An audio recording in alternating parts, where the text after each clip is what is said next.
तो आज हम शुरू कर रहे हैं माइक्रोब्स इन ह्यूमन वेलफेयर और ये चैप्टर नंबर 10 है 12th की बायोलॉजी का। और इसका पार्ट 1 हम करेंगे। बहुत ही ज़्यादा लंबा चैप्टर नहीं है ये, ठीक है। तो पार्ट 1 हम बहुत बेसिक सा जल्दी जल्दी निपटाने की कोशिश करेंगे और देखते हैं उस चैप्टर में क्या क्या इंपॉर्टेंट चीज़ें हैं। और वर्ड टू वर्ड हम जाएंगे। यहाँ पे हम लोगों ने यूज़ कर रहे हैं हम लोग ऑल इन वन, तो इसके हिसाब से वर्ड टू वर्ड जाएंगे। एनसीईआरटी की लैंग्वेज है, लैंग्वेज चेंज नहीं है इसमें, ठीक है। तो ज़रा देखते हैं क्या कह रहा है ये chapter. Microbes are the major components of biological system. Basically microbe होते क्या हैं? क्या होते हैं microbe? Major components of biology. बिल्कुल ठीक है, होते क्या हैं? जो छोटे छोटे माइक्रो ऑर्गेनिजम्स होते हैं उसे हम क्या कहते हैं? माइक्रोब्स। बहुत सारे माइक्रो ऑर्गेनिजम्स को माइक्रोब्स कहते हैं। अब माइक्रो ऑर्गेनिजम्स कहाँ कहाँ होते हैं, क्या क्या होते हैं? कुछ क्वालिटी माइक्रो ऑर्गेनिज्म की एक तो बहुत स्मॉल होते हैं, हमें नेगेटाइजेशन लिखेंगे। और कुछ डिफरेंट शेप्स होती होंगी, बिल्कुल होती होंगी। और कुछ कुछ ऐसी इंपॉर्टेंट कैरेक्टरिस्टिक कि वो दुनिया में हर जगह पाए जाते हैं, ठीक है। दुनिया की सारे एक्सट्रीम कंडीशंस में आप माइक्रोब्स को पा सकते हैं, देख सकते हैं, ठीक है। सिंगल सेल ज़्यादातर होते हैं, प्रोकैरियोटिक भी होते हैं। इसमें सारे के सारे प्रोकैरियोट्स माइक्रोब्स ही होंगे, ठीक है। ऐसा नहीं है कि सारे माइक्रोब्स प्रोकैरियोटिक होंगे, बट बैक्टीरिया जो है वो भी माइक्रोब्स होता है और वो प्रोकैरियोटिक एक्सट्रीम कंडीशंस में रहते हैं। और इस चैप्टर में हम पढ़ेंगे कि वो कैसे हमारे लिए हेल्प करते हैं, हमारे फायदे के लिए कहाँ यूज होते हैं, ठीक है। तो इसमें लिखा है माइक्रोब्स आर माइक्रो और microscopic single celled tiny creatures that are too small to be seen by unaided eye. बिना माइक्रोस्कोप के हम उसे नहीं देख सकते, ठीक है। ये माइक्रोब्स बहुत सारे होते हैं, जैसे कि protozoans, bacterias, fungi, microscopic plant, viruses, viroids and prions. ये सब आप लोगों ने 11th क्लास के चैप्टर्स में करा है, ठीक है, बायोलॉजी की क्लासिफिकेशन में। तो वहाँ पे आपने करा हुआ है इस चैप्टर में माइक्रोब्स।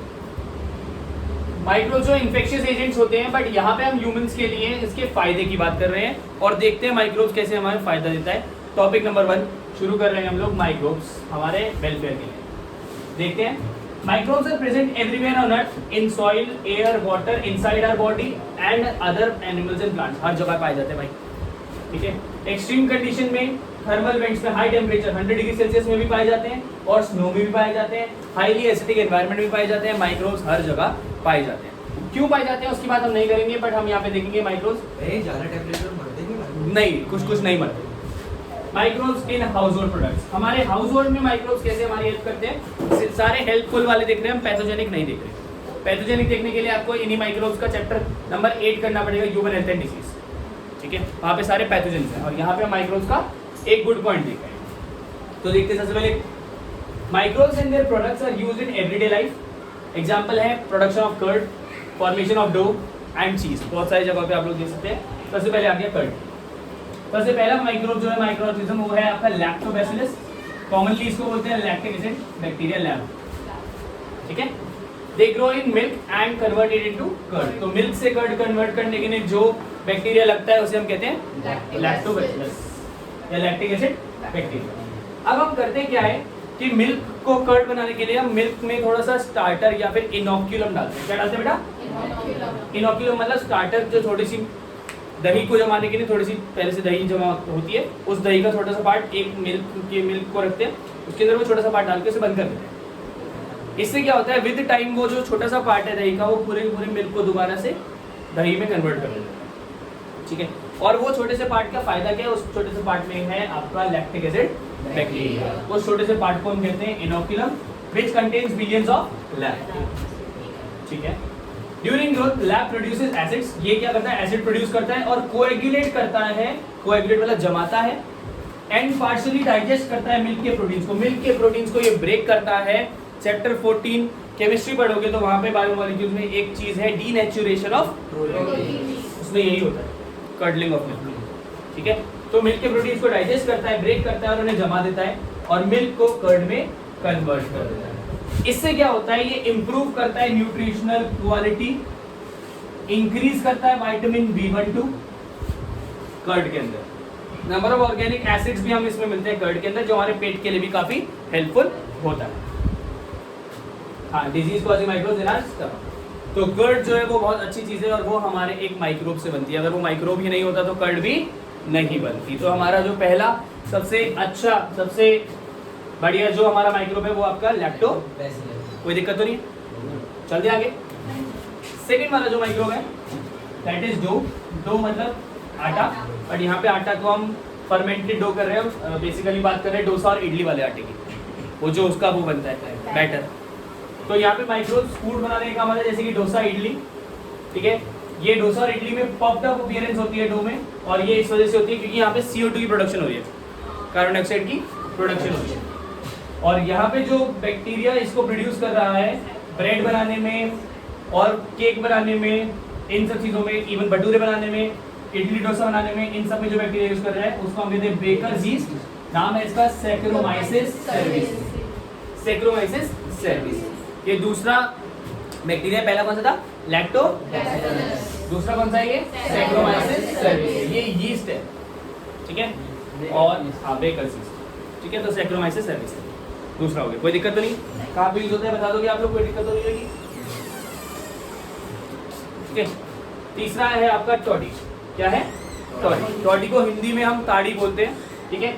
ये सदर्न इंडिया में एक ड्रिंक है जो फर्मेंटेड पाम ट्री को या कोकोनट ट्री को लिया जाता है। पाम क्या होता है? खजूर। कोकोनट ट्री को लिया जाता है और उनके अंदर को उसको फर्मेंट किया जाता है, उसके लिक्विड को, और टॉडी में यूज हो जाता है वो। Microbes are also used to ferment fish. बोला वो फिर पी जाती है, एक अल्कोहलिक ड्रिंक हो जाती है टॉडी, ठीक है।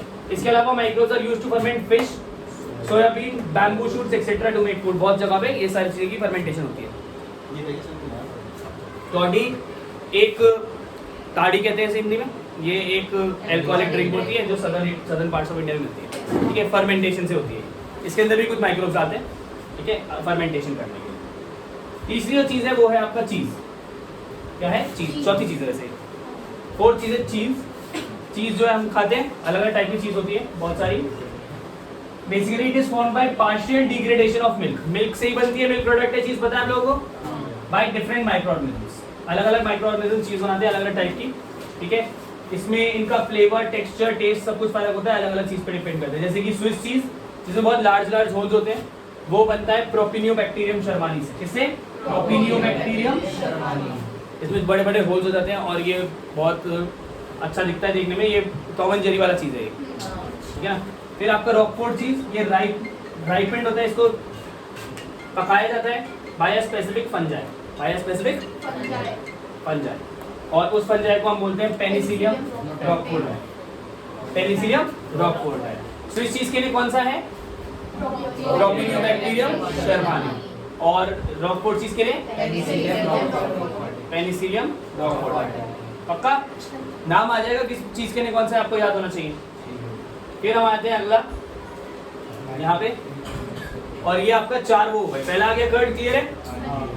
फिर आ गया डव, फिर टॉडी, फिर चीज। चीज दो टाइप की बताइए आपको, स्विस चीज और रॉकफोर्ड चीज। ये थोड़ी सी खट्टी सी होती है, अलग होती है रॉकफोर्ड।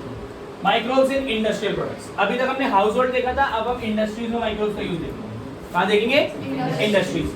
तो इंडस्ट्रियल प्रोडक्ट्स में माइक्रोब्स कहाँ पे यूज होते हैं देखें। A variety of microbes is used to synthesize a number of products valuable to human beings.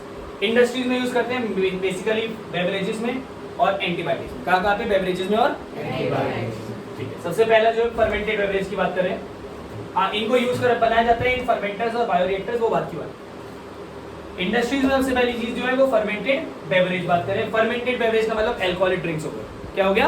Alcoholic drinks. जैसा कि आप लोगों को पता है, अल्कोहलिक ड्रिंक्स जो है वो पैक्ड होती है और वो पूरी एक इंडस्ट्री है, उस हिसाब से बनती है। ताड़ी तो चलो एक वो हो गया, ट्रेडिशनल हो गया, बट मेजरली इस तरह से बनती है। और ये कैसे बनती है जरा देखें। Microbes especially yeast have been used to from time immemorial, बहुत पहले से, for the production of beverages like wine, beer, whisky, brandy and rum. अलग अलग चीज़ों की अलग अलग चीज़ें बनती है, ध्यान रखिए।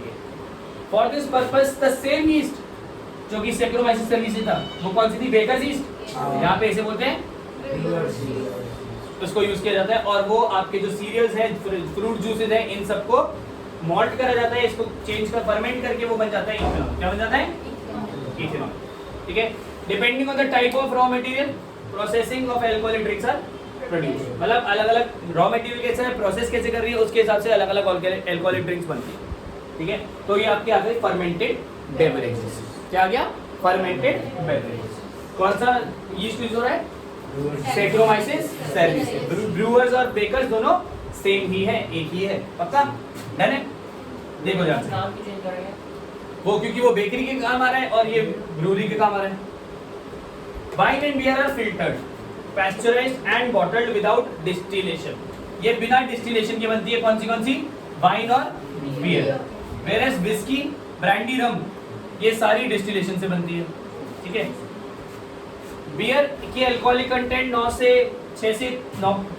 से 6% है, वाइल वाइन्स जो है वो भी अल्कोहलिक कंटेंट उनकी 9 से 12%। ध्यान रखें, वाइन और बियर जो है जो डिस्टिलेशन के बिना बनती हैं उनमें ज्यादा अल्कोहलिक कंटेंट नहीं होती। तो वाइन और बियर बहुत सारे देशों में नॉर्मली यूज होती है।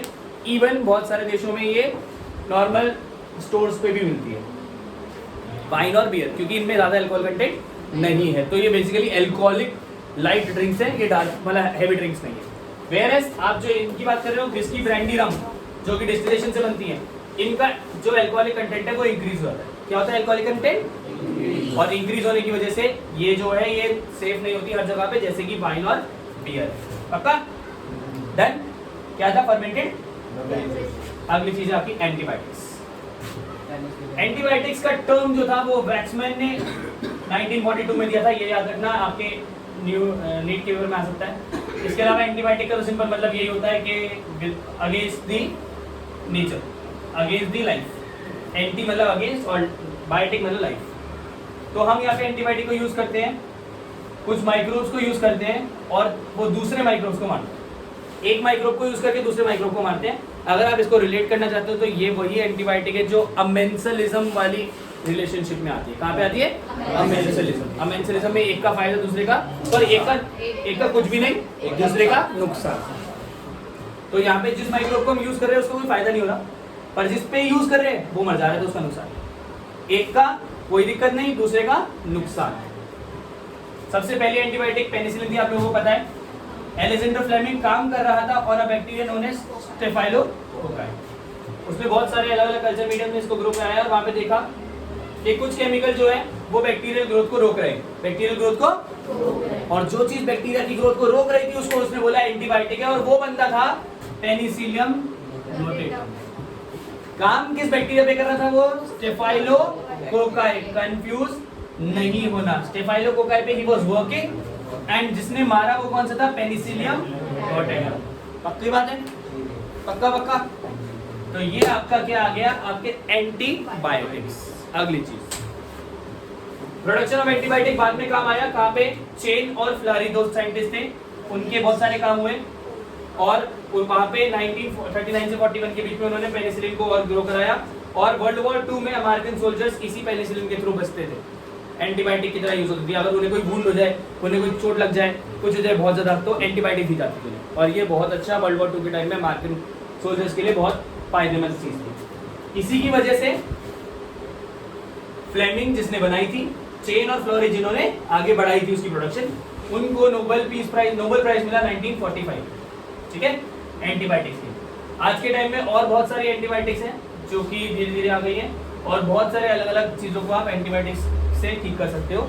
एंटीबायोटिक्स आज के टाइम में एरिथ्रोमाइसिन, एजिथ्रोमाइसिन, अमोक्सिसिलिन और ऑगमेंटिन इज अमोक्सिसिलिन। पेनिसिलिन अभी भी मिलती है पेंटिट्स के नाम से, तो ऐसे बहुत सारी होती है। अगली जो चीज है वो यूज ऑफ एंटीबायोटिक्स, कैसे जुडिशियस यूज करना चाहिए। जुडिशियस यूज का मतलब सोच समझ के। तो judicious use of antibiotics, excess antibiotic use जो है वो रिस्क फैक्टर होता है, क्योंकि उससे इन्फेक्शन हो सकता है और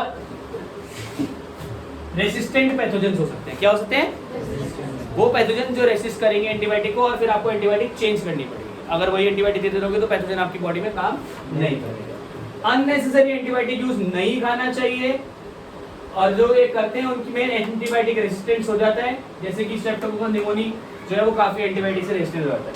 तो ये डॉक्टर की सलाह से ही आपको लेनी चाहिए। ये नहीं कि पिछली बार क्योंकि डॉक्टर ने मेरे गले में इन्फेक्शन होता है एजिथ्रोमाइसिन दी थी अभी भी ले लूं। आपको दवाई प्रिस्क्रिप्शन से ही लेनी चाहिए। Chemicals, enzymes and bio active molecules. Microbe जो है वो कमर्शियल और इंडस्ट्रियल प्रोडक्शन बहुत सारी चीजों के लिए यूज होते हैं, जैसे कि alcohol, organic acids, enzymes, other bioactive molecules, बहुत सारी चीजों के लिए यूज होते हैं, और वो सारे यहाँ पे देख रखे हैं। जैसे कि ऑर्गेनिक एसिड्स कौन से बनाते हैं? हम सिट्रिक एसिड फॉर्मेशन करते हैं by a micro organism aspergillus niger, ये एक फंगस है। अगली चीजें एसिटिक एसिड हम बनाते हैं बाय एसिडोबैक्टर एसिटाइल, ये एक। ब्यूटाइलिक एसिड बनाते हैं क्लोस्ट्रिडियम ब्यूटाइलिकम से, ये एक। और लैक्टिक एसिड बनाते हैं लैक्टोबैसिलस से, जो कि ये बैक्टीरिया। तो जरूरी नहीं है हमें दही खानी पड़ेगी, अब तो हर चीज की और चीजें आ गई, दवाइयाँ भी आ गई। जैसे आपको सिट्रिक एसिड की कमी है तो विटामिन सी कैप्सूल ले लो, आपको नहीं बोलते नींबू डाल के खाओ, बोलते हैं, बट आप दवाई भी उसका ले सकते हो। तो वो ऑल्टरनेट के लिए ये सारी चीजें हैं, इफेक्टिव दोनों है। खास करके जो दवाई है उसमें सिर्फ और सिर्फ कोई चीज है तो ज्यादा इफेक्टिव। फूड से कंज्यूम करेंगे तो हमें फायदा है, बट अगर फूड से नहीं हो पाएगा तो उसको और आप दवाई ले सकते हैं। हाँ, आगे जाके फूड से उतना बनता नहीं है अगर आप बहुत ज्यादा डेफिशिएंसी हो। चलो अब कुछ एंजाइम्स, ये बहुत इंपॉर्टेंट पॉइंट है, जरा देख लो ध्यान से, ये सारे याद करने आपको। अब आ जाओ एंजाइम्स। सबसे पहला एंजाइम लाइपेसेस। लाइपेस एंजाइम कहाँ पे यूज होता है? ये यूज होता है इन द डिटर्जेंट फॉर्मुलेशन, ठीक है, स्टेन्स और लॉन्ड्री वगैरह के लिए यूज होता है, तो लाइपेस एक एंजाइम है।